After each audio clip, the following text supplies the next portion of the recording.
Is that where you're going to hold the mic the whole time? I can. I don't know. Cool. I don't often hold mics, so. Oh, okay. You never perform at all, or? Not in that way. That sounds very ominous. No. You mean sexually you perform, but not? I sexually perform marvellously, Okay, but normally, no. I'm not often a man behind a mic. Some speeches. Oh, okay, fine. When you do speeches, I do that, but typically if I'm having to do something, I'm normally micless. So. Oh, okay, fine. Sorry, it was just the way you said, I'm not usually holding a microphone, that I was like, wait, do you just have one at home in case? Yeah, just whip it out, sometimes you're just like, oh, a microphone moment. We are now talking about non-sexual performance. We're talking about microphones, right. Categorically. Got to make sure of that. So the way I normally... Off to a great start. I'm making sure we keep away from Walrus penis bones. Hello, and welcome to the Ask the Industry podcast, episode 71. For those of you new to the show, my name's Simon Caine, and this is the podcast where I interview the most influential people from the worlds of stand-up, radio, TV, and today, the Edinburgh Fringe. JD Henshaw, also known as JD, also known as J Dizzle, is the founder and operator of Sweets venue at the Edinburgh Fringe Festival, which also operates the Brighton Fringe Festival and the Horror Festival and a number of others that we get into during the interview. As part of my never-ending, it'll end when I get them all, but as part of my never-ending quest to interview the Fringe venue managers at the Edinburgh Festival, I got him on to talk about Sweets venue and what they offer different to other venues, how it's been for him opening up his roster to more comedians when historically they've been more about theatre productions, as well as how he sees Sweets fitting into the ecosystem of the Edinburgh Fringe, and much, much more. I think this would be useful for anyone who is looking to go to the Edinburgh Fringe and wants to find an alternative place to the free Fringe that doesn't have the budget for the big four, as well as anyone who is just generally interested in how the Fringe operates and maybe hasn't heard so much from the Sweets venue, considering they kind of keep themselves to themselves, and also, given most of my audience is the comedy industry, maybe I haven't heard that much from Sweets. As always, if you're new here, please hit that subscribe button. If you're old here, please consider giving us an honest review on iTunes. But without any more delays, this is JD Henshaw. So the first question was going to be, because you're, and I don't mean this in a bad way, you're one of the newer venues at the Fringe. Yep. Would that be fair to say? Sort of, I guess. 7 years now. Mm-hmm. So yeah, newish, new-esque. Okay. New-esque. Okay. I was wondering why you started one. Why did I start a venue? That is a great question. Thank you. I started a venue because I was a performer, a writer and director. I still do 2 out of those 3 things on a regular basis. I tend to leave performance to other people who are better at it than I am. And basically got to a point where I wanted to have just that idea of a venue that reflected what I thought I would want, how I would want to be treated. I'd had a few different experiences with different venues, some good, some okay, nothing horrendous, but just that sort of thought of the massive moment of ego where I think I could probably do something a little bit better, I guess. Oh dear, ego. Yeah, I know. I like people who aren't comfortable with their ego. No, I would hope that would happen to other people. Yeah. Well, it's more I'm not comfortable letting people know where I'm comfortable with my ego.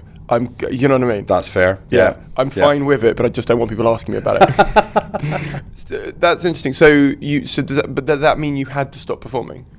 No, I still occasionally do a bit of voice acting in some shows, and I have done a little bit of performance outside of Fringe and other places during the year. It really just comes down to the fact that I prefer writing and directing. I'm just much more comfortable putting words in other people's mouths and seeing them do much better with it than I thought I'd written, which is always really exciting when you go, oh, that's what that was supposed to look like, which is great. I don't miss being a performer at all. When the mood takes me and I want to be involved in something, cool, that's great. But it rarely does, because I'm just much happier behind the scenes. I enjoy it. Just remembered. Or either that or I'm a cliche. No, I don't think that's a cliche. I think that's just living a proper life. I don't think... I wouldn't say proper, because I think that implies that people who haven't loved and lost and... You know what I mean? Had an improper life. No, that's true. That's not what I mean by that. I think it's a media-driven perception of... a fuller life, then, perhaps. But then you've got asexual people who don't want to have it, you know what I mean? So yes, but I don't necessarily think that the loved and lost thing is one of the key components of that. Yeah, no, I suppose. But you have to have lived through things. I think that's it. You've had to have been on some sort of journey. So when someone who's asexual is, yes, not loved and lost in that in what would be considered a media-driven conventional sense. Yeah, sure. But they will have been through emotional things about life, about what love means to them. I mean, I think getting to the grips on any level with realising that's how you are must be part of that exact same process. Yeah, learning your emotions. Yeah. Because ultimately, learning your body's really easy because it's just there all the time. But the internalness of you can't control them either. No. But it's the case of learning how to work with them rather than learning how to work against them or try and change them.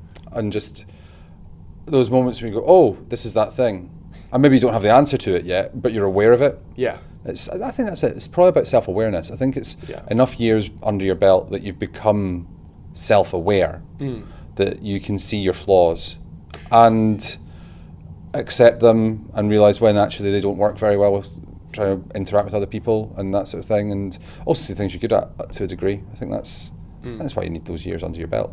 No, I agree. I would call myself quite a self-aware person, and to the point of I'm very much aware of my flaws, and I always say, at least I know what they are.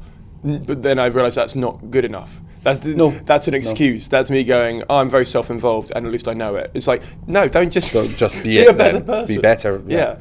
But I think that's it. I think by the time you get to your early 20s is when you start having the opportunity to be the best you can be, because you've probably gotten to a point where you start realising where you need to improve.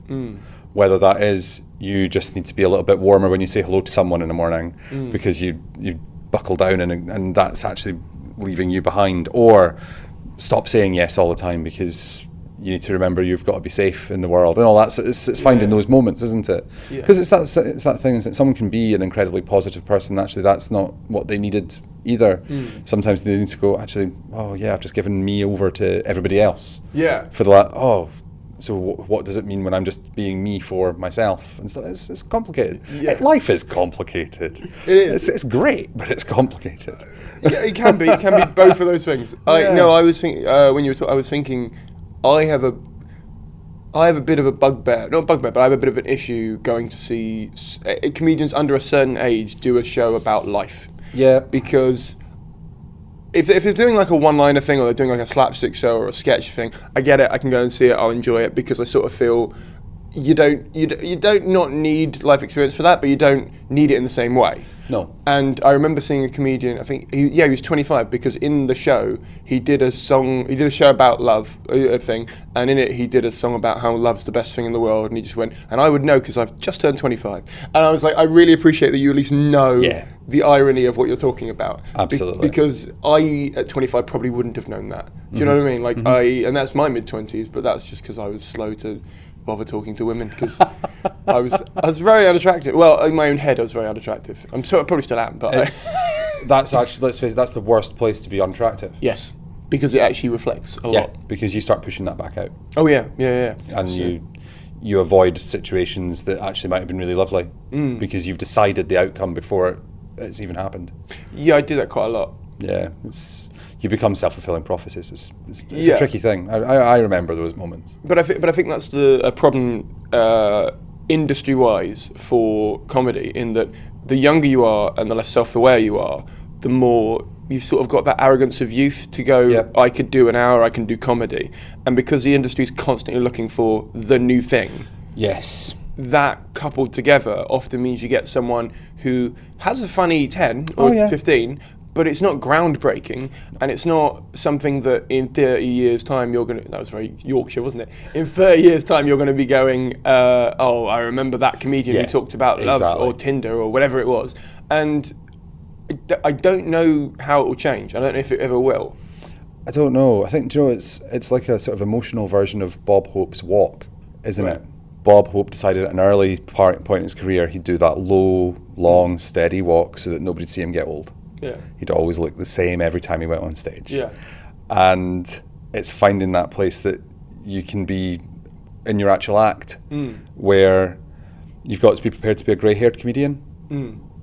And I think that's very difficult when you are 19 and just breaking out and everybody's loving it, and it's this and it's that, and it's in your face comedy. It's so new and fresh and edgy and whatever other word they're going to use in the next cycle. Yeah.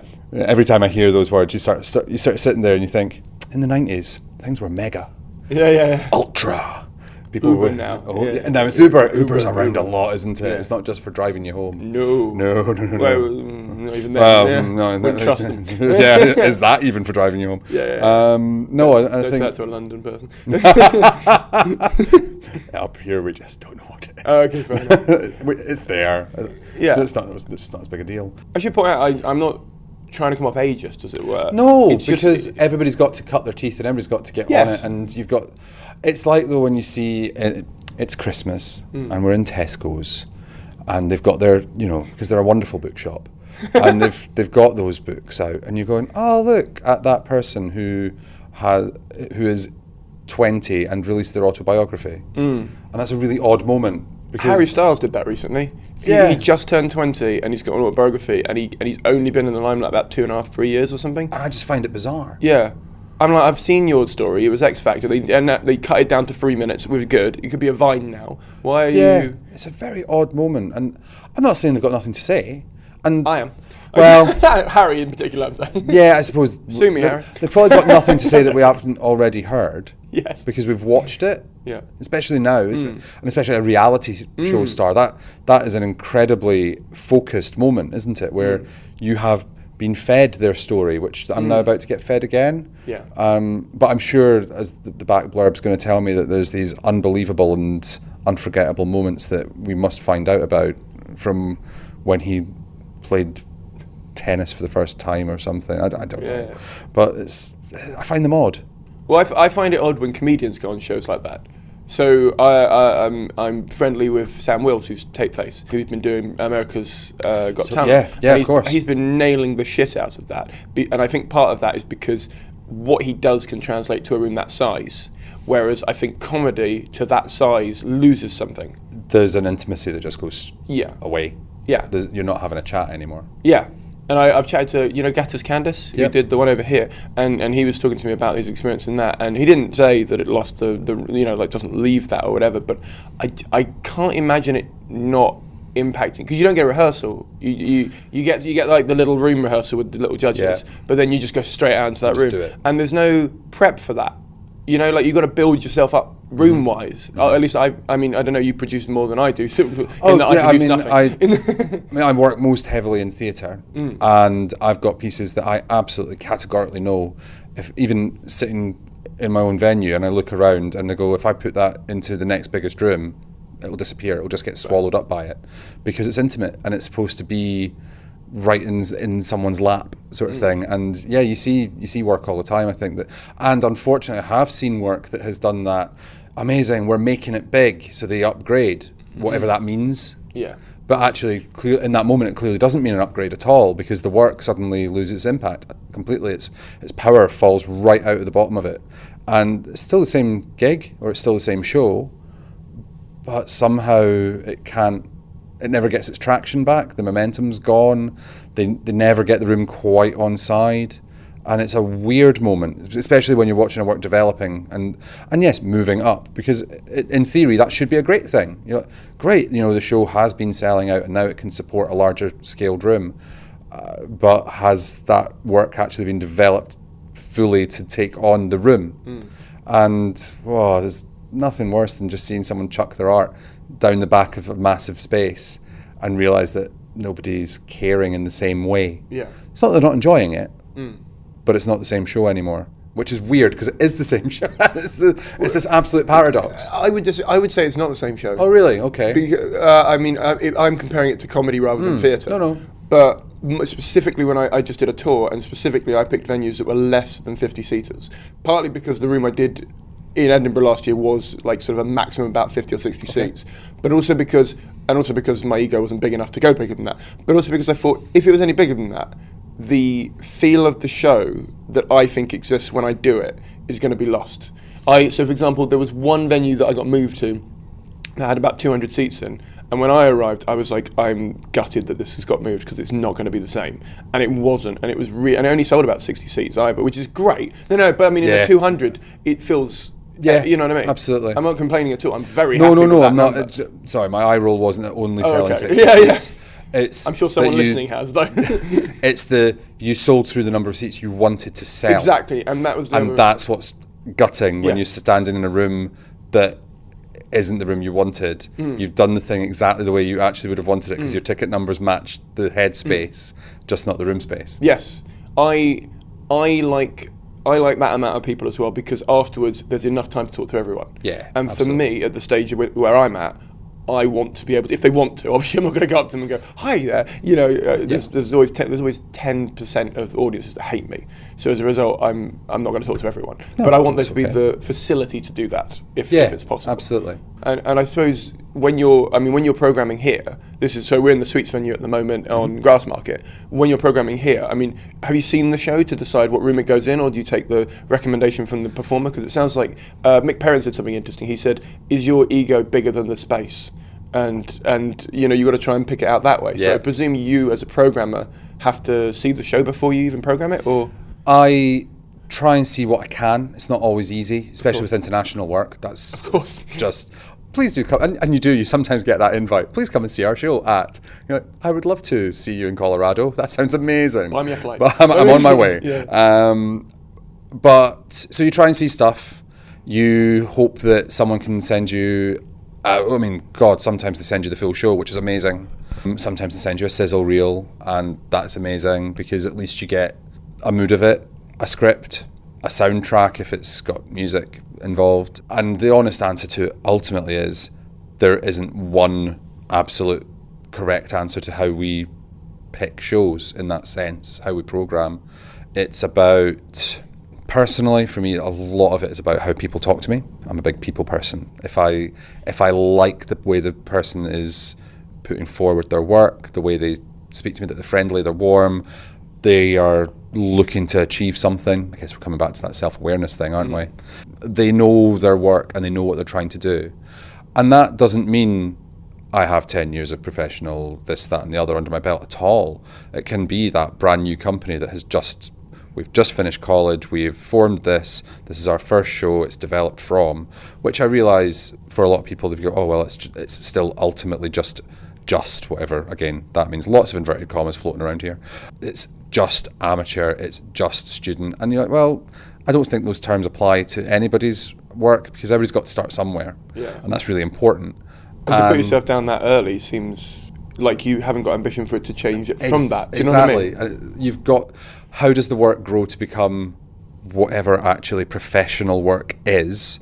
I know we could boil that down to, well, they got paid, or okay. I would disagree on that but that doesn't necessarily make it professional. I've seen a lot of people get paid for stuff that, frankly, needed a lot more time and development. But if they've got passion and they know what they're trying to achieve, so that it's my first Fringe, we would like to have that month to make our work stronger, to try and get some reviews in. And they're actually not necessarily saying, oh, we want to get that 5-star review so that we can do this, that and the other. They're wanting some constructive criticism that they're never going to get at home because they've already performed to all their friends and their friends' friends, and they've probably already built, therefore, a bit of a bubble audience that is going to like them and not probably going to say anything too critical, too nasty. And sometimes you need someone to sort of kick you in the backside and say, well, that didn't work at all, but here's why. Yeah, that's I keep saying this to a lot of people recently because for me in life, in everything, the most important thing is why. Yeah. Which is why I don't like that they goes who, what, when, where, why. Do you know what I mean? Why's got to be right up there in the first moment. It's the motivating factor that gets you out of bed in the morning. It's, if you do, it's why they always look for a motive in killings and things like that. You know what I mean? It's in a morbid way. No, you're right. But it's like until you know that you can't work out what's happened, the event itself. Yeah, isn't that funny that the first thing you ask in a morbid sense, sorry, you brought us here, but the first thing you ask in a murder case is, why would this happen? Yeah. But when we're talking about stuff that's supposed to do with people's livings, they look for what's and who's before they're looking for the why. We should apply the why all the time. And the first question I typically ask anybody, they send the stuff to me and we've got all the gear, and then you're like, oh, great, thanks. Why do you want to come to Edinburgh Fringe? That's my first question, because those answers are wildly different. There is absolutely nothing wrong with someone saying it's a bucket list moment. That they've always wanted to put a piece of their work on here. Okay, it's not my place to say no to that. if they're passionate about what they want to do. As long as they understand why they're coming, Yes. I'm a happy man. The venue's happy because you end up with a bunch of people together who are all motivated. They may have different motivations from one another, other than obviously their motivation is to be at Ed Fringe, which is great and that's brilliant. But they're all working towards a common goal of learning more about their work, learning more about themselves, learning about whether that work has a future. The amount of shows I've seen come through Edinburgh that's not the work that's actually going to be the next thing that carries on, but they need that journey to get to the point where they go, this show didn't really work, but this idea was amazing, or they met that person that's opened up the door to a collaboration and all that sort of stuff, and that's why they're here. Yeah, definitely. And I don't know how to say this. I'm trying to be polite. Oh, go. Well, no, after what you just said, I've got to be polite, haven't I? But you occupy a really interesting space in that you're not in the big four. No. And you're not on the free fringe. And so how would you, so yesterday I had and this is in the nicest possible way, I had someone come in for a different podcast I'm working on, and they did not know this venue existed. Okay. Now, if you were to describe what Sweets Venues is and where its position is in the fringe to someone who doesn't know, how would you do that? I would always pitch us as being, if we're looking at the structure, like Big Four, Free Fringe, I would say we are sort of at the top end of the mid-tier venues. The place that you would go after us, if, again, we're back to some sort of weird ladder value system that is not necessarily real in the first place anyway, because ultimately it's about shows and being in the right spaces that make sense to the shows. But the next step from us would be to go to one of the Big Four, because you were looking for that size of room. You know, there's a limit to how many spaces I've got, there's a limit to how big the seating is. But we would often talk about being performer-led, boutique venue. You know, I've got 4 rooms, we range from 24 up to 115, and that's the work we program, and I want to have work that looks amazing in those rooms. I'm not ever going to program, you know, some massive rock musical epic that needs loads of movers and massive sound systems and all those things, because that's not what we do. So the first thing I'd say to that company is, you should go and look to these venues because they'll totally support you. So yeah, that's roughly what I would say we are. Yeah, top of the mid-tier. We're good at what we do. Very good at what we do. Yeah. Find more hyperbole. What didn't get picked up on the mic there was your ego kicking in as you said that second sentence, going, no, actually, yes, this is good. Edit that out. It's okay. So you talked a little bit there about what you don't put in here for whatever reasons, in terms of limited space or tech or whatever. Not that there's limited tech. I'm just saying. No. But our tech goes to a certain point, and then there's other spaces. You know, I have my ceiling heights are 2.5 meters. There you go. Super exciting facts. But that means I can't put in big moving headlights because they decapitate the audience, which I've heard is not what you want at the end of the show. Weird.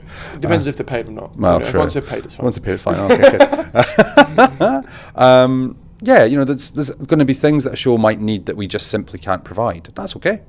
That's fine. My job then actually is to turn around and be as helpful as I can in that next step of, I realise you're not coming to me, here's some people that might be worth talking to. I hope you have a great fringe and we'll meet up, and maybe your next project is the scale that we work on. It's daft not to be helpful. Well, I guess there's 2 questions from the back of that then. The first one is going to be like, what would you say is something you look for to program then, based on the criteria of what you can't or don't program? Okay. And 2, what made you pick, because this is, all your 4 venues are in a hotel. Yeah. And I think that's quite unique for a fringe venue, in the sense that I don't know anyone else. I mean, I know the Three Sisters are technically a hotel. Yes. But they're not done in the hotel. You know what I mean? They're done in the bar bit. So what was the reasoning behind putting yours in a hotel? Right, first question first, second question second. What do I look for what makes me say yes to a show that I'm programming? What do I program? I've always conceived Sweet as being representative of the spirit of the fringe, so we want diversity. I have typically a bit of a theatre bent, so we program more theatre than we program of any other genre. What that can mean obviously can be wildly different, because it can be comedy theatre, it could be horror theatre, it could be any number of things. I program a bit of music, I program a bit of physical theatre, I program some comedy. This year's probably our biggest comedy programme that we've ever had. I'm quite picky about comedy that I programme, mainly because there's a lot of comedy-focused venues, and they supply them very well and they look after people, and that's important. I look for something that's a bit quirkier, a bit different. We've got a lot of character comedians. We've got a lot of surreal comedians. And again, we're coming back to that thing, gut feelings, stuff that just I go, do you know what? I want to work with that person and I'm going to have a good time working with them. That means the world to me, actually. And then once you start with a good relationship, you're going to have a good fringe because everybody's working in the same direction. And it's really important. And because of the scale we operate on, we run Sweet like a family business. I'm speaking to all the acts from day one. They all know me. We don't have an office, so I'm the person they can just come and find. So it's a personal relationship. It's really important to us. Yeah, that's that bit. Second question. Where were we at the second question? So it's okay, my brain. It's morning, and we're halfway through the fringe. Where were we at the second question? I was going to quickly say that I love it when promoters say how they run their venue, because obviously some people run it like you or like Bob or like whoever, Bob Blunderbuss, run it like a family. Bob's a good guy. He's a great guy. They run it like that. I know I've had Karen Corrin on. Like I said, I've got Ryan at the Pleasance coming on later on today. And it's interesting to know how they see their operation rather than just... when I did Just a Tonic last year, the thing that made a massive difference to my experience to it was when someone pointed out to me that they've got staff there, not just you're not just doing a free show where there's no one around. So I went in a day early and met everyone. Yeah, because, that's a great idea. Yeah, and I remember they were doing the induction and everyone was saying what they do, and I said, I'm a comedian. And they went, you're not meant to be here for another day. And I was like, no, I am, because we're working together for a month. It doesn't make any sense for me not to come and say hi. You know what I mean? Like, I'm here a day early. All I'd be doing is sitting and picking my ass in the flat waiting for my show to start otherwise, and it made a massive difference. Now this year they've come back and I'm not there this year obviously, but loads of them remembered me, and like which is great. It feels nicer to come back every year that you feel like you're, do you know what I mean, part of something. Exactly, even if you're not there. Yeah, it's hugely important. This is an incredibly brilliant, difficult, wonderful, horrible, stressful, chilled out month. It will do everything to you, and for us it's hugely important that people get on. There's no reason to not have a good time, and that you feel supported. And we've got a team that all our team are they've either performed fringes before or they've worked fringes before. They work year round in theatre, which is a big deal to us. They work in tech, they work in all their fields as their jobs. We don't really tend to take on anybody who hasn't gotten either stage or actual working in a theatre experience, which is a big deal to us, because we want to know that every act that walks in the door knows from the start someone's there who's been where they are and understands it and knows how frightening and brilliant it all is at the same time, and can genuinely sit while it's a cup of tea moment and go, yeah, this time when, and you can share the experience, which is important. That was another thing I liked about Just a Tonic. I'm not plugging them in yours too much, but Daryl used to perform, and it was really nice to be able... he still does on and off, but it was just nice to have a performer be in charge of the venue you're in, because it meant that you... well, from my perspective anyway. Well, yes, I think it's a big deal. I'm not saying that's how everything should be run. Of course not. Everybody's got their own models. For me, it's imperative that all of us here have been through that experience. It's why I still put my own shows on every year. And I still sometimes win, sometimes lose, because, like I always say, if I ever find the actual answer to Fringe where this will work every time, well, I'm probably going to bottle that up, and I think we can all have a lovely holiday together. It'll be good. Because that's just not how the Fringe works. You know, she can be fickle. She can be fickle. She's very fickle. Yeah. What worked one year doesn't necessarily work the next, and vice versa. And it's complicated. We're back to that. She's a massive, complicated beast to try and navigate, and no point in trying to control that experience. You have to go with it, and sometimes on your side, and sometimes it's not, which is a tough thing to deal with. I think a lot of this is the thing. I'm a bit of a control freak. I mean, I'm aware of that. Self-awareness. But the problem I have is with a lot of comedians who try and control stuff like the Fringe. You can control certain things of your career path, especially in this because you have autonomy over a lot of things. Absolutely. But when it comes to the Fringe, I think I'm all for if you want to buy PR, and I'm all for if you want to buy a marketing thing and an advert and all that kind of stuff. But you've got to remember that is so a shot in the dark, or or throwing shit at all. And it's not a bad thing at all, because it can pay off. Absolutely. But you cannot.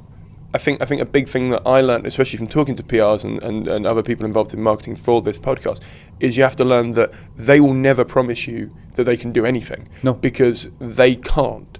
And if they do, they're lying. Yeah, they can. What they can promise you is that they'll put their hours in, and they will do their very best to make those connections happen for you. To try and turn around and make any guarantee at all at this festival, or indeed any festival. Actually, let's be honest.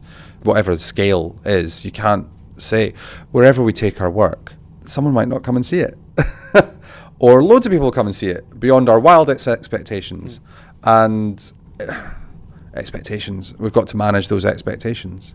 A big part of our role is, and in that support, is to be honest and straight with performers and audience, actually, because there's an audience expectation as well, which we've got to look after. It's a complicated position, actually, being a venue, because you serve two masters. You serve your performers and you serve the audience, because they've got to have a great experience. Otherwise, their experience with the performer will become negative. Typically, they don't get to speak to the performer after the show or before the show. Maybe they have, but it's unusual. And so, there's nothing worse, is there, than going into a venue, feeling a bit ignored, had bad service. You sit in a show that's 50, 60 minutes, and the first 10 to 15 minutes of that show, you're still grumbling to yourself about how difficult it was to get a ticket. Have they engaged with the work? No. And then the worst thing happens, the door opens and the person standing outside, it's the person who's made them grumbly.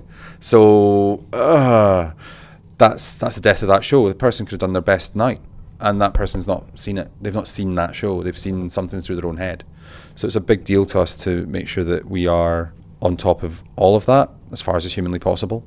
Make sure that performers are informed and understand, and don't not promise the moon on a stick, because that's ridiculous, and that the audiences are on it, and that the audiences are looked after, so that the performer has the best opportunity to have a great gig, whatever that is, whether that is comedy or theatre or anything. Our job is to make sure that we've got an audience in that are, we all know the arm-folded audience that can sometimes turn up saying, entertain me, and that's always a tough room. But ultimately, our role there is to make sure that we've got a performer who's been given all their calls, and they're all happy, and they're ready, and their tech's prepared, and sound's working, lights all work, everybody's happy, room's good. And then the next job is to make sure the audience come in smooth, easy, happy, and then the performer's going to have the best opportunity. And that's it, isn't it? It's about making opportunities. That's what the Fringe is about. But yeah, PRs can't promise that. And as you say, if they did promise, I think anybody who promises something other than we will give you the best of us, our best service that we possibly can, well, then they're lying. If they start telling you, you will make this much money, you will have these many ticket sales, you will have these reviewers by name, or even saying, I guarantee you will get X amount of reviews, please stop talking. You can't say those things. And that's exactly what leads a performer to going, oh my God, this was a terrible experience, because they've been promised all of this stuff. And why didn't it materialise? That's really hard. In Buddhism, they say that the biggest pain in life comes from your expectations not being the same as the reality of the situation, and I'm slowly learning that's more and more true. Yeah, and it's hard. And God, there's nothing worse than a piece of work that you've programmed, you adore, you've seen it, and it's not getting any traction, and you're doing everything you can to try and get that audience in, and it's horrible. You're just sitting there going, oh, and you're sitting with that performer, and nobody's done anything wrong. What's amazing to me is you're one of the first venues to talk about that side of it, because something I talk about quite a lot is the story that people take away from the show, not the actual experience of the show itself, because everyone, that memory will become distorted and changed and almost Chinese whispered into Absolutely. It was good, it was bad, I'll go see them again. But the feeling they take away and the memory they take away is the story that they can have that is unique. Yes. So, for example, I had a gig in Derby, and a woman came, she was bringing a guy on a blind date, and he didn't turn up. And I gave her a refund, because I said you shouldn't have to pay for a ticket if the guy didn't turn up, especially for that kind of thing. And she emailed me like 2 days later and was like, I didn't actually think you were going to give me a refund. Like, she was like surprised by it, and she sent me a thing through saying, oh, let me know when you're back, I'll definitely come and see you again. That's lovely. It's really good. Yeah, but I love the fact that she's going to go away with a story. She'll remember the show was good, because I remember she was very happy at the end anyway, but I love the fact she's going to go away with that story. Exactly. And I was funny. Do you know what I mean? Yeah. And the fact that you guys put the effort in to make sure that the audience, before they've even sat down, have had a story of, we were treated well, we were respected, we were given sort of, a time from staff that knew what we were asking and knew how to answer it. Absolutely. It's nice to know that you're working on that story as much as, hopefully, I don't know the performers here that well, but yeah. Yeah, because this is a shared experience. We're here to be part of the Fringe. Performers are here to be part of the Fringe. The audience are here to be part of the Fringe. There's no them and us. There's all of us in it together. Yes. And we have to create that perfect, lovely moment that they all can have that together, that the show they've picked. I'm not saying everybody's going to like every show they pick. Of course they're not, because people are people, and comedy is very personal. Theatre is very personal. We all read into things because we all see things through our own lens. I totally get that. But you want to be in the position that, well, do you know what? I've had a great gig where I felt calm, comfortable, ready to go on stage. I've owned my space. I've pushed into that audience, and they got the best of me. And that the audience have sat there and went, do you know what? I've had a nice experience coming in, and I've enjoyed my time. And they are the people that then going to talk and say, this guy was great. You must go and see her. You must do these things. And that's what we all should be trying for, because word of mouth around here is so powerful, and that positive vibes is a big deal. It really is. It's whenever I talk to a journalist or a reviewer, I always ask them their opinion on whether their review starts word of mouth or whether they find the thing because of word of mouth and are helping push it forward. And it's always interesting to find out which I know, because I've got messages from the podcast from people who think, a reviewer who thinks their review pushes word of mouth, they think that's arrogant. And I'm like, is it though? Because there are a portion, and I know it's a narrowing portion, of people who still read those reviews. Yeah. Now, my opinion on it is irrelevant on this because it's not about me, but I find it interesting when the reviewer gets their chance to sort of, because how they discover shows is massively interesting to me as a performer, but also I imagine for you, who helps push out and gets the PR for your shows, to get in their head. Yeah, absolutely. Yeah, it's a big deal. Reviewers, do you know what? They're people. That's actually the bottom line. They are just like any other member of audience. It's just they've got a pad and pen, and they've got some stuff they want, and they're willing to talk, and they have come to a point in their life where they think their life experience and their performance experience is strong enough that they think they can talk about it, and that's good. That's really positive. But they are people, which means the trick, it's not a trick. Because if it's a trick, then all relationships are a trick. Don't get me started. Don't get a lot of issues. It's get to know them. That's one of our jobs, and it's a nice job because you end up speaking to nice people. It's about going, do you know what? I know so-and-so from X likes this sort of work. I'm not saying they're going to like the show, but I know it's in their wheelhouse. There's no point in me pushing a show onto someone that they don't review that sort of thing. That's ridiculous. I've had my own shows reviewed by reviewers who should never have been in the room, and that's gutting. I had a review for a show that I'd directed and co-created, and it was a multimedia piece, and the opening line of the review is, "I've never liked multimedia shows." And you go, oh, well, thanks for coming to review the show that's clearly stated to be a multimedia show. I don't know where to even go from that moment. So, unsurprisingly, bad review.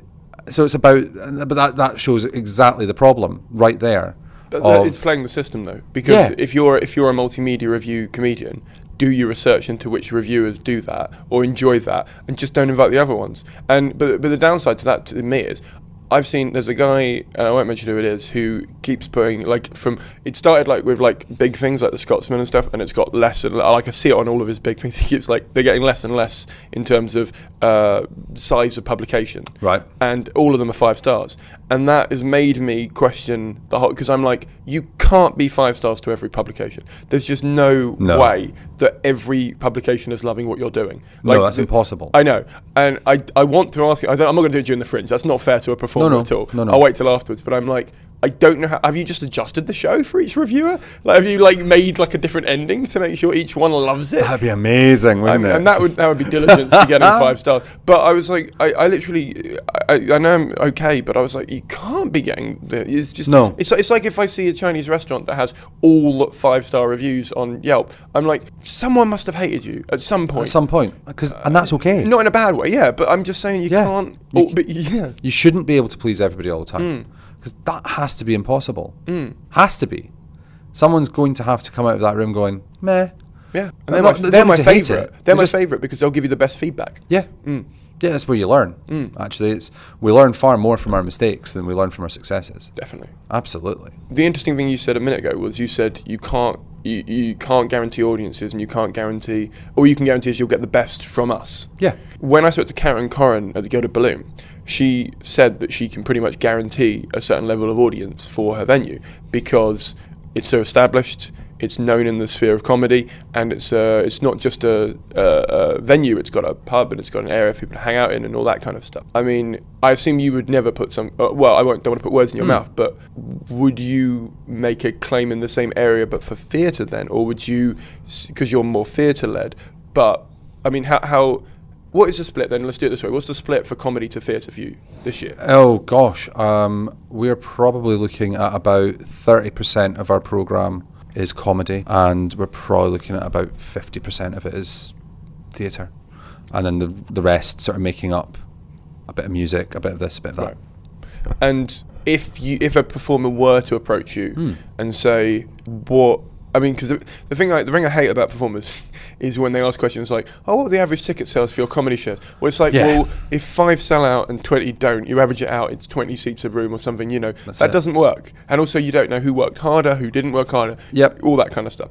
But if you were to get asked something like that, and it wasn't, it is never that simple, but if you were to try and answer something like that, or a critique of something like that, what would you say? I mean, that's fair enough. I mean, I would open with, everybody can make numbers do whatever they want. He says there's a massive cautionary tale. There are some venues that will tell you certain figures statistically, and I'm sure statistically they've found the source and the sample to make those correct, but it doesn't tell you the whole story about a venue. Of course it doesn't. There has to be shows that fail. And I'm sorry, that sounds awful because it sounds really instantly negative and instantly reductive. There has to be. That's an awful turn of phrase. But there will be shows that don't make it, that are brilliant but never find their audience. That could be through a bajillion factors, because as a venue, our responsibility is to everybody simultaneously. And very similar, it's a microcosm version of the Fringe Society itself. It's an open access festival. We are supposed to be equally responsible to all of the performers that come into our venue, and promote and push and work as diligently and as hard as we possibly can for all of them at as relatively equal pace as you possibly can. That's not always easy, because sometimes you've got some shows who don't supply you information. You need hooks. It's difficult to approach the press if you've got a show that doesn't tell you anything about what makes them unique. Their journey to get here gives you the story to actually talk about. You can't make it up. But you asked if I was to actually answer number questions. Well, no, but you don't have to answer it with numbers if you don't want to. No. I guess I can talk about a sell-through rate for the venue. So we typically see ourselves selling at about 50% houses, which means you've got some shows that have done obviously very well. You've got some shows that have not, and you've got a lot of shows that are bubbling away at good numbers, and that's really good. But we're back to exactly what you said. You can have some days where everything's selling out, and then another day where something has a Black Wednesday, or so we've got a couple. Every year we find there's a show that has one day that just for some reason they can't shift it, and I couldn't tell you why. We've often found them to be a Tuesday, but then other people will tell you Wednesdays are their difficult day, so they take a Wednesday off as they've been at Fringe for a few years. It's actor superstition type thing. You have one year where Wednesdays didn't work, and you so therefore Wednesdays are awful. Don't work. Wednesdays are awful, and it's like, well, is it that, or is it like you said, the Fringe is a fickle mistress, and just so happens that year it was that. Yeah. And you're taking off the day that actually loads of people would come. And that's it. I think trying to defining the Fringe through statistics is always going to be reductive. because it doesn't actually speak about the experience. And it is something of a curate's egg, because everybody's going to describe something different that will make them look bigger. And we all want to look massively successful. Nobody wants to just be successful. So you find the things you're really good at and you talk about all of those. And I was going to say I'm no different, but obviously I've just said all that right now. So obviously I am different. I've got shows that succeed and they're really good. But is that success in terms of selling tickets, or it's success in terms of something else they've set their target at? And there's the best question. So I've got shows that succeed because they get touring, and that's what they wanted after this. I've got shows that succeed in selling bums on seats, which to my mind should be the last thing that you come to Edinburgh Fringe for, because if you come focused on money, you're going to have a difficult time. This is not, it's a pay-to-play festival, and that means you should be coming with a view of development of your work. I'm not saying you shouldn't come wanting to break even or make a little profit. Of course not. But that's the gravy to my mind. It's always been the gravy to my mind when as I do every year, put on a show. I put on my work because I want to develop it. I want to tighten it up. I want to make it really good. I want it to then tour afterwards. I want it to go around the country, maybe abroad. I want to have reviews. I would like to have some industry. I want civil, constructed, critical feedback on my work. Sometimes, and fortunately more often than the other, I'm successful financially, but a lot of people seem to put the burden of success on finance. But back to, I think, some of the shows that I've had that didn't work, I learned a hell of a lot about myself and my work, and my actors learned a lot, and we put together better shows out of the rubble of one that didn't fly the way we thought it would. So that to me is hugely successful. I know that sounds like a Pyrrhic victory, but actually having a show that you go, right, okay, the critical response was mediocre. I had one 3 or 4 years ago. It did okay. The reviews were average. It was hitting in the middle every time. A couple really loved it, but most of them, completely honestly, came in hitting that mid-card review level. You're going, okay, so there's something not working in this show that is not pushing it beyond that boundary. Cool. So you take it away and you learn from it. The work that comes after that was better because of it. Do you find, so you've obviously been building your comedy section of your programme over the last couple of years. Do you find the fact that you were historically theatre-based a hindrance on promoting comedy shows? That is an excellent question. It's my job. Think it is your job. You do it very well. Thank you. Don't stall. I'm joking. No. I think that it I'm joking. is. I don't think it's a hindrance. I think it makes us really focused on what sort of comedy we want to look after. This year we've taken a couple of risks for us in comedy. We have got a little bit more of what would be considered a conventional stand-up. Not a lot, but a little. We're seeing how that goes. Do you mean quote-unquote mainstream, or do you mean... Yeah. Okay. Yeah, mainstream, microphone, let me tell you some situational things that have happened to me in my life type stand-up comedy. I love it. It's just, I don't typically program it. I'm a bit of I've got Catholic tastes. I like to watch most things. It doesn't mean I love everything I watch, but I'm willing to look at it. The comedy we therefore have programmed previously, like I said, and we continue to, is a bit out there. It's off the beaten track. It's doing something different. I suppose there's therefore, to me, if we're making it about me and my ego, or about, there we go, we used ego a lot in this interview, about my tastes, which is, it's not ego, it's taste. There's probably more theatre to the comedy I book. They are developing characters. They're developing quite often odd, weird narrative. There is a journey they take you on. So do I find it a hindrance? Not as much as I would have expected, because we're not famous for comedy, and I totally accept that. We also say that to every comedian that has ever approached us. That's important. We're back to honesty. We should know that before they apply, really. Oh yeah. Absolutely. And hence why I would say, if you are looking for this, and this, you probably want to look at venues XYZ. Well, the reason you're on is because you're expanding in comedy, but also the way you're expanding in comedy to me is quite interesting, because I think a lot of pre-fringe ones take on a lot of shows without seeing them, and that's not a bad thing or a good thing, but I'm saying that they select shows in a different way.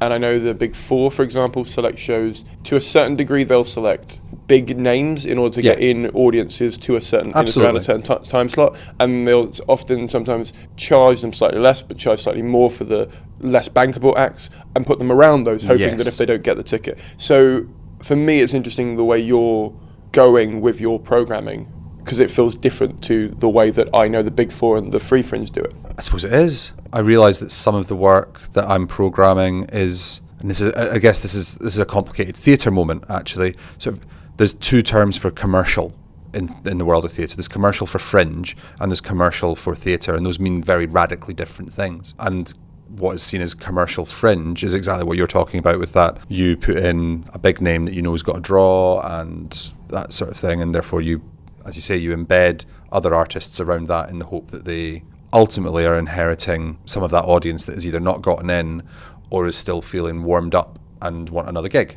Yeah, totally. I see that. Makes sense. I'm approaching the comedy that I want to book. I want to book. There, and that's it. It's stuff that I think fits the venue, that we can therefore, back to that thing, that we can look after and actually try and develop that work with them. That's a really big deal. I'm not saying we're co-producing everybody's work, because that's ridiculous, because some of them have got their producers and they're self-produced, but we are there to be part of their production experience, and our experience should be there to help them. So it does help when you can actually turn around and go, actually, do you know what, I know this reviewer who, they are typically theatre, yeah, sure, but this is the other thing they love, because you're in the crossover space, so they'll come, and they do, and they get, typically, I'm not going to say it happens every time, they get good reviews because we find the right people to connect them up to, and they were looking for that piece. And we're really lucky. We've gotten a lot of people who have decided to move on from Free Fringe because they were looking for something new. They were looking for things that had a bit more technical support, a bit more staff support, that they wanted looked after in a different way. That Free Fringe is absolutely brilliant for that entrance level, and then for people whose work actually is fairly lo-fi. They're not looking for, they can go, right, do you know what, I can turn up in this space, and I am ultimately, even if everything fell over, I can do my set, and I know what I'm doing. As soon as people are saying, oh no, I need a light to come up at this point in my show, Free Fringe obviously gets a lot more complicated. Oh yeah. A lot more complicated. And I think, relatively speaking, most of the time Free Fringe is fairly honest about that as well. And there we are, it's back to the ecosystem of the Fringe. So that work is no longer actually viable in those environments in the way that it would want to be.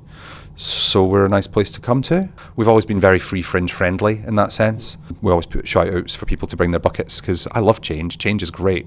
And we've found, amazingly, people like notes. So, we've always had good relationships, and we run late night cabarets, and it's the best way. You get to know folk, and maybe the following year they come to you, or maybe 3 years later they come and they want to work with us, and that's great. Or they actually end up never coming to work with us, but they knew that person. And for me, a big thing is I've got a lot of artists here this year who have come because they knew someone who'd been here and they wanted to be here, and they'd heard good things, and then we spoke, and then we do the thing, and we find out that, yeah, this is a good fit, and it's great, it's the best. And back to that family business thing, and it's really exciting. But we're back to work I want to small p produce. It's a really weird relationship, because we are a small team operating, as I say, a boutique venue. We get very involved. We're there to help a lot, very personal. And you've got to be passionate about the work that you're programming. And there's nothing on here that I don't want to watch. I sadly don't always get to watch everything, because unfortunately you've got to go and do the day job, which there's that old adage, isn't there? You're either at the Fringe or in the Fringe, and it makes it so complicated to see the shows, which is heartbreaking when you've been working with someone for 6 months towards bringing that piece over, and you realise that because the work ends up scheduled at that time when you always have to be at this thing, you suddenly realise that you don't get to enjoy the actual live experience that you were really looking forward to. That's really difficult in this job. Yeah, I can imagine. It must have been really frustrating. Yeah, massively, because you're just sitting there going, yep, I've been waiting 6 months to watch this show in my space, and they've flown over from wherever, and you just sit there going, I'm never... The amount of times I've actually been in the queue, walking through the door, and then someone goes, this has just happened, could you come and help? And you go, yep, of course, because that's the job. That's your job. That's my job. And that was the day that you could see it. It was the only day, because you had meetings the next one and blah, blah, blah. And just heartbroken. You just go, oh. And I was going, oh my God, it was the best. You go, I'm so happy. And then you are happy. But on a personal level, you're going, I've seen nothing. Yeah. It's interesting in the well, we'll get to Brighton in a minute, but at the Brighton Fringe, I always do the Carolina Brunswick. That's my favourite venue to do there. Lovely venue. And Brilliant venue. Cliff is amazing. Cliff is great. Yeah, and he is amazing at going to see pretty much the opening night of every show. Yeah. Especially as the fact he lives and works in London. Like the fact that he, schedules his trains ahead of time to come down and see stuff. It's very. I've done Brighton 3 times now. And it's very reassuring each time to know there's one audience member in the room the first night. Yeah, absolutely. Even if it is the guy who's seen you however many times. Absolutely. I mean, the good thing, I guess, is from the personal frustration thing. Okay, there's sometimes I don't get to see the show that I've been so excited to see. However, I know full well that either Annie or Mill or Sarah or Alex or anybody else in our team have managed to go and see it. I know that it's not that Sweet hasn't gone to see the show. It's just that I didn't make it into the show. But there's no show that's on at the moment that hasn't been seen by at least one of us that works here, which is great. And that's really reassuring. Because also then that person come back and go, oh, mate, that was brilliant. And as much as I'm gutted, you go, good. Because also the team that I've got here, I've brought here because there's a good reason to have them here. And I trust them. So when they're coming out going, I loved that, you go, good, because I trust your opinion and I'm not wrong and I've totally gotten this right and you're excited and I'm good. And you go, good, I'm glad they're here and I'm glad we're pushing and I'm glad we're all working to make this great thing happen because people love the show. And it's the best feeling. That's that you're totally buzzing after that, even though you've not, as the venue manager, as the artistic director, I've not managed to get to see it here. I at least know that I was right and that my gut, this is the right show to have, and it's a great piece of work, has worked out because the people that I love and trust most around me, which are my team, are coming out loving it. And you just, yes, excellent, win. Definitely. As a nitty-gritty thing we're going to go through, so just so that people who maybe want to apply for the suites can get your end of what the application is like, because from our end, if I represent all performers that might want to work with you, my God, I know it's a lot of pressure, a lot of pressure on my shoulders. But if I represent them for this purpose of this conversation, when we email in to apply for the Fringe, you might not hear back, you might not hear anything, you might not know what you did wrong, you might not know what, just like little mistakes get made or anything like that, because obviously it's not humanly possible for you to get back to everyone. It's just not. Sadly not. No. That's fine. It gives you massive senses. Every religion's guilt suddenly appears, manifests. Yeah, but I mean, I think most performers don't take it personally. I think a few do, and they're probably ones you probably want to work with anyway. But arguably. But if we go through the process really quickly, and we'll audibly do it. So, okay. How would I apply? Okay, so there's 2 ways for us. One is you can go via our website and there's one of those sort of fill in drop-down menu type application forms that allows you to put in a whole bunch of info and you send that to me. That will then pop through and then I'll get back in touch. That's at its most basic. If I'm being 100% honest, if you want a much better shout, do that, because I need that piece of paper, because that piece of paper is really super helpful. But send me an email alongside it. Send me... At the same time or a few days later? Or I'm genuinely easy-ozy. I get them where, obviously, yes, you get the, hi there, I've just sent the application form, here's some supporting material. You get one a couple of days later just to go, hi, just to say, I put in the application a few days ago, just touching base and all that stuff, that will say all those things.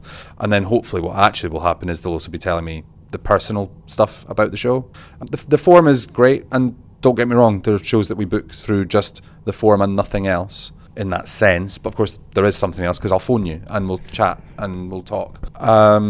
Sending emails are really good. Emails are lovely. Phoning me is amazing. And the phone number that's on our website and on all those things is my phone. Right. You just get to phone me straight, because I'm a big believer in that. I don't have a work phone. Maybe don't ring him during the Fringe. Don't ring me during the Fringe. Actually, no, do ring me during the Fringe. It's great. I've already booked a whole bunch of shows this Fringe. Oh, okay. We are already... I think we've booked about 10 shows already for next year. Cool. 2017. For those of you listening to it in the future. Of course. Yeah, 2017 Fringe. We've also had our first inquiry for 2018, which is mad. But do you know what? There's something about people who are getting ahead. I'm not saying, oh my God, you must start now. But people who are thinking about next year, we have people who come to the venue to have a walkabout, and they're totally open. You are the third venue I've come to look at today. That's great, because that's correct. Apply and look at everybody, because find the places that have got the right sizes of spaces for you and talk to them, because their deal might be better for you than my deal is. That's totally fine. And I've no problem at all with that, because it's about the right fit, because it's your show, not mine. Yeah. You know, and it's about you feeling comfortable and confident. But talk to me. That's genuinely the best way. Tell me about why you're excited about your show. Tell me why you want to be here. I'm always going to ask you that question. The why you want to be in Edinburgh is such a huge deal to us, because the fastest route to a bad Edinburgh experience is not being honest about what you wanted from it. You've got to have some... I'm not saying you have to have every idea absolutely planned out, because let's face it, some of the shows that are applying initially aren't finished. So there's things that they're trying to work out as they've gone along. And that's okay too. But by the time you arrive in August, have some game plan. You've got have to a target. Yeah. Yeah. There's got to be a thing that you wanted from it. And that is genuinely okay to be 25 days of performing my show over and over again. I had a comedian here in this venue. I think it was our first year we were in this space. And all he wanted to do from the end of it was have a solid 10 to 20 sets. He was aiming for his 20, but if he was walking away with a 10 and a 15, he was over the moon. And that was him every day. He did a gig. He wasn't on super late, but it was just, he took the space to workshop for the month. And then he would go down to the bar, and he would sit in our bar 2 hours after every show, writing his notes, going over his show. And then the next day, the show was slightly different, until by the end of his month, and he'd keep coming on to our sweet release, the cabaret, and he'd deliver a 10-minute spot that was different from the previous week. And it was fascinating to watch, because it was actually watching a comedian crafting his 10 minutes that he was going to take back. I say, his goal was 20. I think he probably got to about a 15 spot with some decent material to work on from there on in. But it was really fascinating for us, because we got to support him through everything he wanted. He'd taken our smallest room, so it was really low financial risk. And he didn't come here to make money. He came here to have audience feedback. And it was, for us, that was super exciting, because you're just going, yeah, development, amazing. And he's gone away from this Fringe with everything he wanted. The best. All it was the just, ticks. He ticked every box he had. He was happy enough with his ticket count, but really it was about, got a couple of reviews, he took those, and he was so diligent, and he treated it like his job, which is always, for us, it's always exciting. Always have to treat this like your job. Yeah. Even if it's not your job yet, you treat it like it's your job. Because that's, in theory, what most of the people coming here want it to be in the end. I know that's why I came to the Fringe. I maybe didn't know it fully the first year I did it. It was university group, and I was here, and God, if anything could go wrong, it did. It was the world's worst effort of being at the Fringe. Oh my God.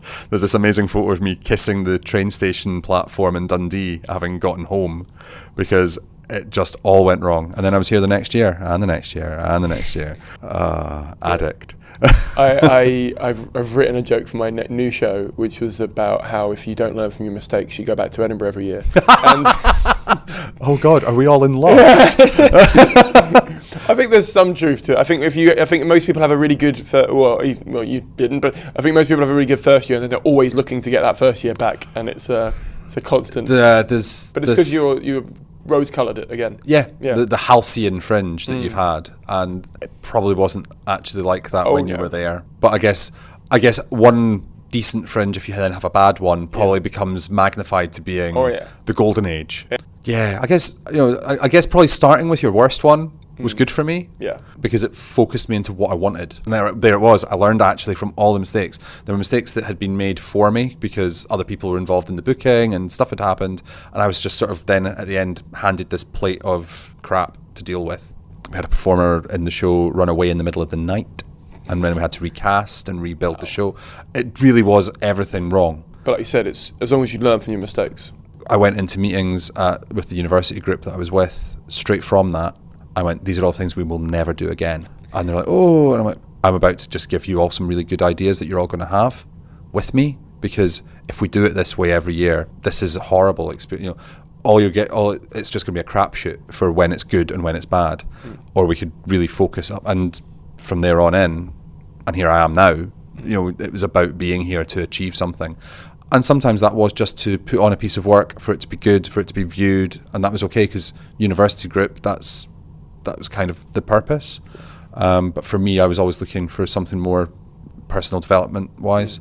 It's one of the reasons I love Ed Fringe. You know, you've got all of the workshops that are provided by the society, which are amazing. The opportunities that this place presents, they're immense. I would not be doing what I do now if not for that first awful Fringe. That's pretty cool. So actually all of it, you know, owning a venue, now having venues in Brighton, and we're second biggest venue at Brighton Fringe, and all of this sort of stuff that's come out of it. If you ask me 15 years ago, is that what you're going to be doing? No, of course it's not what I'm going to be doing. Dear God, I'm doing a degree in English, and that's where I'm going to be a doctor of English. I'm going to be teaching at university. I'm going to do all those things. And I did a bunch of some of that, and then realised it's not what I wanted because I've been doing this, which is immense. This Fringe is so good. Do you scout for shows? Because it sounds, because Yes. you also do the Brighton Fringe. So Yeah. I presume, and you mentioned a horror fest that you're doing as well. Yeah, we launched 3 different festivals in Brighton this year. We did and we will continue to, an International Women's Week festival. We've launched Hove Grown, which is a new writing festival. We've got Horror Festival coming up in October, and we're doing a mini festival for International Men's Day, just because I thought it was important to balance out Women's Day and Men's Day, and it also means that Richard Herring can be absolutely supported in his tweets every time November hits. Sorry, I have a joke about disliking both days. That's why I was smiling. That's fair about enough. the thing. Yeah. I'm quite looking forward to never having those festivals again. I'd like to be in that place. That's sort of the goal of them, actually, is to get to the point where you never have to have them. Yeah, that's the point of my joke. Is Yeah. that I don't think I hate International Women's Day because I don't think they should need a day, and it annoys me every year that you still need a day. That you still need it. Yeah, Yeah, I completely agree. And that you only get the same number of days a year as pancakes. To me, that's insulting. It's ridiculous. Yeah. And I completely agree. At the very least, we managed to make it out to 7 to 10 days out of that one, which I suppose is something. Competing with Shark Week, so you're good. Exactly. That's good. But no, I'm hoping to make those festivals redundant one day. That'd be lovely. That'd be the dream. That's the dream. That's That's the dream. exactly what they're for. But and that is actually why we wanted to also reflect the International Men's Day thing, because it's a much more positive message, and it would be quite nice to get to the end of needing those positive messages, Yes. because it's just life. Yeah, That'd be nice. that'd be nice. I'd be a very big fan of that. I don't know how long that's going to take, unfortunately. Probably longer than we've got, Yeah. but I'm happy to be part of that process. Definitely, and I think it's a good thing that you're part of that process, because I think the frustration I have. I wanted to start a feminist podcast, and I know how I want to do it, but I don't know how I'm going to name it and how it's going to work yet. But it's about how feminism affects men, because I feel like it would be an interesting subject to cover, and it'd be an interesting way of me looking at my own internal, like not sexism, but your cultural bias. Yeah, 'cause which I we've all think got it. Yeah, I think it's a massive difference between being sexist and being culturally biased. Yes, absolutely. And I think also you're not ignorant if you say something ignorant. You're ignorant if you keep saying something ignorant. That's it. And I want to explore that side of me. We're all works in progress. Yes. Absolutely. And so I want to work on a podcast in that area, because I feel like I keep, whenever I describe myself as a feminist, I say I'm a white feminist. Like I don't fully understand other cultures' experiences of feminism, and so I barely understand my white female friends' ones. But at least I've spoken to them about it more than other cultures. Yeah, and I that's understand not, what you mean. That's not me avoiding it, or it's just I haven't done that yet. And I don't know if I'll have time to do that yet in my lifetime. Yeah. Do you know what I mean? Yeah. We can't live everybody else's experience in our own life. Exactly. It's impossible. But I'd love to The best know we can more do about is it. try and make as much of a positive movement towards that as we can with our lives. Yeah. And sadly, part of the reason why I wanted to start it is because I've met, and they'll remain nameless, I've met a lot of people who do not take women as seriously as they should do, because they have internal either misogyny or sexism or cultural bias or whatever it is. And as a result, as a man, they will take my side of that more seriously, for worse. And I completely agree with that not being a good thing. No. But I think it's a good thing that if I get my voice into the conversation, they might listen to the Absolutely. other voices eventually. Yeah, you know? that's all you can hope for. Yeah. It is all you can hope for, is to just keep talking about the stuff that should be getting talked about. Yes. Yeah. Yeah. I still need to work Absolutely. out how I'm going to do that, because I don't want to get my hand bitten off by that. Yeah. But It's tricky. I think it's worth getting involved It if is. I can make a difference. Yeah, absolutely. And I feel like I'm entering it, again, for the why, I feel like I'm entering it for the right why, not just because it's a good conversation that's there. Absolutely. You know? But I like the fact that you've got involved in that as well, because it's easy for a promoter, I think, to take a step back and avoid. There was that quota thing with the BBC a little while ago that everyone had a go at him for, and for better or for worse, at least he was trying to do something. Trying to do something, yes. His execution might not have been the best. No, but there's a baseline principle Yes. that's positive. Oh, yeah. Whether the final result is, that's up for debate. But it's a conversation that should be happening and should be being moved forward properly and fully and as much as we possibly can. But the thing is that depending on your agenda and your history and your own perceptions of it, you can take a positive thing someone's working on and twist it to be negative. Oh yeah, very easily. Yeah, it's not complicated to do that, is it? Yeah, when you hear, oh, there's a quota for women, if you're a man, you can. I mean, I heard one male comedian once say, oh, it means I'm less likely to get on a panel show, and I was like, there's only one less seat for you. Yeah. Like if you weren't going to get the first 5 seats, you weren't getting the sixth seat. Panel. You know what I mean? Like in the nicest, less arrogant way possible. The fact you think that 6th seat was waiting for you is a fucking ridiculous thing to say.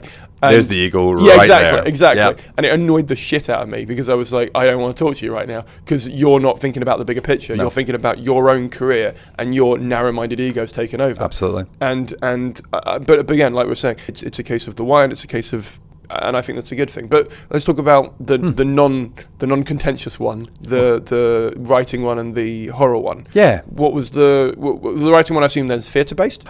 Is actually a bit of everything. There's theatre and comedy in it. It was to just create a space in the sort of in mainly coming from the Hove area, just obviously because it's Brighton and Hove. But it was to create a space of local work out with Brighton Fringe. Partly because not everybody wants to be involved in Brighton Fringe. Also to create a sort of space where people could knock the edges off a work in progress. That it would be ready when it went into Brighton Fringe. Because I think actually you should be putting up finished work when you arrive at that fringe, just as you do here, because there's industry and there's reviewers and there's the future of your career is sitting there. Turning up with something that isn't quite ready, even when we do put work in progress in brackets afterwards, I don't know if we're putting our best front face forward there. You're like, no, we should probably be turning up to these things with the work that is going to tighten up, but actually I'm happy to put on in a touring sense. So we wanted to create a better space for that. So local groups that were perhaps not ready for the next step and work that is looking to just, as say, knock the edges off so that they're going, it's maybe not finished, but it's fighting fit. It's ready for that. Definitely. And the Horror Fest? Horror Festival is to just create a new space for doing something a bit spooky, a bit dark. There's stuff for kids because we're hitting the October half term. There's stuff for grown-ups. There's we've got escape rooms, we've got serious theatre, we've got kids gross science, we've got everything from it because it's a fun place to be in the dark sometimes, and that allows you to explore a whole gamut. Been involved with I've put shows on at the London Horror Festival before. I felt that was a bit of a mixed bag. I wanted to do something in that field. I personally work a lot in horror theatre myself, so I thought, well, why not? Let's do something fun. It's fun. Let's just have some fun. Yeah, definitely. I've got 2 quick questions and then the quick fire ones. So one of the questions was going to be, because you don't do free fringe and you don't do pay what you want. I do pay what you want. Oh, you do pay what you want? I've done pay what you want for the last couple of years. Okay, if I'd realised I could have gotten column inches out of that, I would have talked about it ages ago. I hadn't realised. What do you mean by column inches and what do you mean by... well, this year a few venues obviously spectacularly announced that they were doing pay what you want. Yeah. And I was sort of sitting going, I've been doing that a while. What? I think it was more they took a venue off of the free. Well, there was that. Yeah. So if you do that next year. Okay. Oh, cool. Right. I'll just get go on the loads hunt. Of press. Yeah. Well, PBH is stepping down, so you can always nick one of his venues. I'll be all right. So we do pay what you want, and we do standard ticketed. The pay what you want model we use is quite similar to Bob's, actually, with that £5, £6 guarantee a seat, or pay what you want when you leave. I think it's a nice model. I'll be honest, my cards on the table, I prefer that model to free because I think it talks to the audiences about you should pay the artist for their work, and I think that's actually quite important. You're working, you're doing a job, and you should get paid for your work. I used to, I still do. I love free content, and I think building a relationship with someone, the starting point for that, especially in an age of social media, is free content. However, I think once you've started a relationship with something, or you've got a product, which is essentially what a finished show is, that's when you can start to say, some people can come in for free if they're still not sure. Some people can pay up front, and that's cool. And that's exactly how I feel about it. Yeah.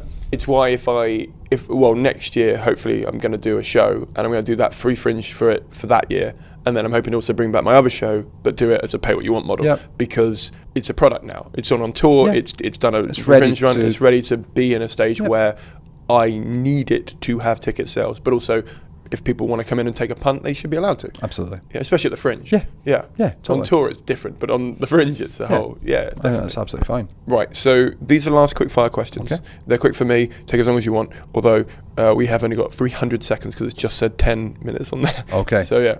What is the best book on comedy writing or stand-up you've ever read?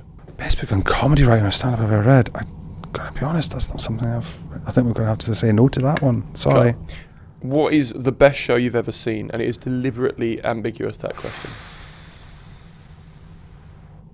Wow, that's an incredibly difficult question. I remember watching a piece of Australian burlesque in like 2005, which absolutely blew me away because it had narrative and emotion and storytelling, and it wasn't just tits and teeth and glitter, which is, glamour burlesque's great, but this thing made me cry in places because it had really heartbreaking moments. I've seen some great pieces of theatre. I don't have a fully formed answer for the best thing I've ever seen because fortunately, I've seen so much, and it's a bit like, what's your favourite song?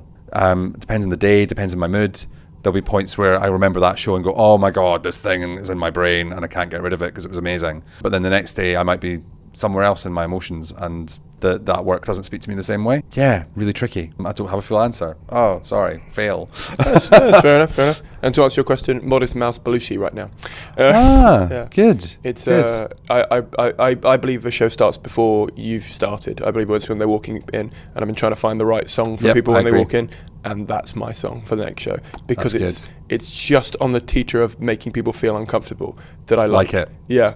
Like it. So I've been listening to it over and over again to make sure it doesn't annoy me. I've got songs like that, that for shows especially where I've been sitting working on work and I'm sitting there going, right, and I've got a song on loop for hours, and if I'm still loving it at the end of it, I'm right. Well, my favourite thing about that song is the last line is, who would want to be that arsehole? And then I'm going to have, and welcome to the stage, Simon Caine, which I really like as a start to a show. Love it. Love it. Yeah. What is the biggest mistake you've ever made, and how did you overcome it?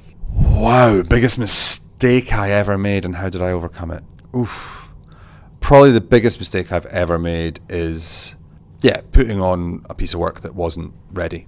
Actually, from a purely personal perspective, putting on a piece of work that I'd been workmanlike in my direction and not finessed it at all. And I watched it, and it did okay, actually, which is probably the bit that depressed me most. It did fine, but I knew I'd done a better show. So how did I correct it? I don't ever do that again. I don't say yes as often to directing gigs or commit to those in the same way that I used to, because I realised that I was burning the candle at both ends too much, and something was giving, and it was the quality of my work, and I didn't want that anymore. So I learned to say no a little bit, not too much, because I am very much a yes person. Let's make theatre, let's make work, let's make art, but a realisation that I can't keep pushing myself to do everything at once. That's, I guess, boiling it all the way down, the biggest mistake I ever made was overstretching myself artistically and business-wise, and the thing that gave was my art, and I don't want that. So I'm a lot more picky now. I spend more time. My new shows that I've been working on for the last couple of years, they're not ready yet. I'm not rushing at them. When they're ready, I'll put them on, and then I'll take my licks if the reviewers don't like them. That's fine, but at least I'll know I finished the job that I was doing. That'd be good. Who is the most underrated person in the industry? Most underrated person in the industry? I can narrow it down to Edinburgh if that helps, but in the industry in general, I figured would be fine for you. If we're accepting the conceits of my personal bias, because I work with him and I think he's amazing, I would have to say Thomas Ford. Why?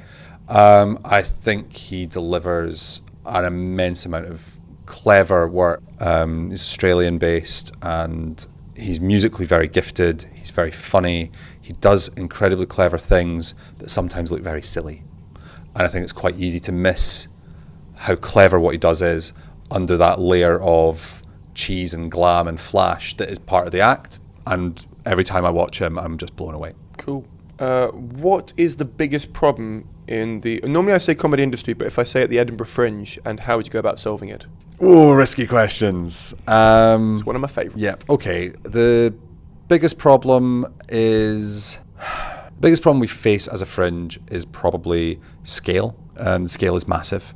And it becomes increasingly difficult to guide reviewers, industry, audience to great pieces of work. And that is tough. And there's a mark of success, yes, to a Fringe being big. That's Yeah, I understand that. But I think actually it's about delivering the quality experience of that Fringe to everybody. And I think whilst obviously newspapers want to go, as they have this year, oh my God, the Fringe is a couple of hundred shows less than it was last year. The world is ending. No, it's not. It's actually fine. It's okay. It's okay to be a wee bit smaller. It's never going to be tiny. It's always going to be big.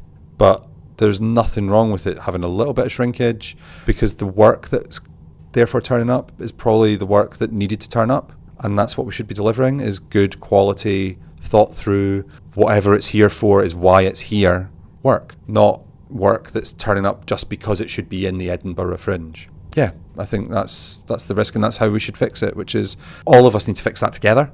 That's no one person's job. That's performers, audience, venues, Fringe Society, the press, the promoters. We need to think about the work we bring and the work we're trying to put out there, that it's ready, it's good, and it's exciting. And all those things mean all the different things they obviously mean, and that's great because it's still a Fringe. And it will be ludicrous and serious and heartbreaking, and people wandering about going, what did I just see? But they saw something that meant something, and it was worth it. That's what we should be paying attention to. The last question is always a two-parter. So it's, what is the best bit of advice you've ever been given? And what bit of advice would you give to a performer who has, let's say, never been to the Fringe before, and someone who is returning who might want to come to the Sweets venue for the first time? Best piece of advice I've ever been given is probably less advice and more just of a sort of adage, which is life happens. And it's a thing I've always believed, but a good friend of mine was talking about that, and we were talking about there's things in this place that you can't alter because life sometimes happens, and you've got to go with that, and that's okay. There's good things and bad things that come of that statement. So if your show isn't ready or isn't working, that isn't the end. That's just this bit of the journey, and I don't want that to sound like I'm being too fudgy, but actually it's okay. It's okay for things to go wrong, and it's okay for things to go right. They're sort of almost equal in value of that experience, and it's all right that life happened. And that also means you shouldn't have any FOMO or anything like that, because just get on with it, enjoy it, make the best of this that you can. Next year you'll do some different stuff. It's okay. That's great. Enjoy it. Just go with it. Advice I'd give to a new performer: you've never done the Fringe before. My advice would be listen to everything that you can, find out as much information as you can about what you're doing, and then apply all of that to what you want from what you're doing. Don't take all of that advice as being absolutely sacred and, immutable, and work with the people around you. If you're going, whatever venue model you go with, whoever you're going to end up beside, they're all in the same boat as you. So work with them, make them your friends. You can have new best friends here without much problem. It's great. Enjoy it. If you've been here before, eat a banana, look after yourself. That advice goes for the newbies as well, but actually the longer you do this, the more you need to pay attention to looking after you. Drink water, eat properly, do all those things. Don't be afraid that some nights you go to bed early. It's okay, because the next night you can be out late. That's not a problem, because that's the best way to present yourself. You want these opportunities, nobody's going to give the opportunity to the person who's standing there smelling like the last week and bedraggled and ill-focused and slurring their way through it because they've had a rough one. Focus on what you want to do. Well, thank you very much for coming on. Thank you for having me. That was JD. I want to give him a personal big thank you for not only taking part in the project, but also lending me a venue space before his show started every day this year during the Edinburgh Festival, so I had a quiet, comfortable and central location to bring my guests. Sincerely, I can't thank him enough. It was humbling how supportive he was from the off, given that he'd never heard an episode at the time and he had never met me before. He was just more than up for supporting a grassroots project that supports the arts as well as the comedy industry itself. So thank you very much, JD, and the entire team at Sweets. You guys are amazing, and I can't recommend more highly working with them in the future if you're thinking about it. As you heard, JD is a people person and generally a very giving and friendly guy. He's a breath of fresh air for me, as I'd had nothing to do with the Sweets until 2016, and to discover a comedy fan who was just trying to improve the scene in their own way and own style is really exciting. I really love what he's doing, and the Grassmarket venue is something totally different to most of the other venues you'll see or visit in August, as it's in a really beautiful hotel and adds a nice twist in terms of a performance space that's just different, which is something that I always look for at the Fringe. I just want new and different things to consume when I'm there that I can't just get where I am all the year long. I'm not sure how much I can say on this, but I'm actually going to be working with him on a fun project during the Fringe this year, so stay up to date with that by joining the Facebook group, which is called Ask the Industry Podcast, and it's on Facebook, of course. If you enjoyed this one, you might also enjoy the fact that I have a podcast coming out from Ryan at the Pleasance, which will be out, I hope, in the next month or so. I also have interviews from other venue managers that I've done previous to this one. If you go back through the podcast, that you can find people like Alex Petty from Laughing Horse, Bob Slayer from Heroes, Karen Corrin from the Gilded Balloon. Just have a little scroll back, you should be able to find them all, and if not, there's a list of all the venue managers on my website, which is simoncaine.co.uk, and you can find it there. Also, while you're there, you could consider giving a donation if you want to. You could do that via PayPal, or you can do it by becoming a patron, which gives me a budget for the future of the show. But for now, thank you very much for listening, thank you very much for sharing, and thank you very much for donating if you do. And I'll see you all in about 15 days' time. Bye!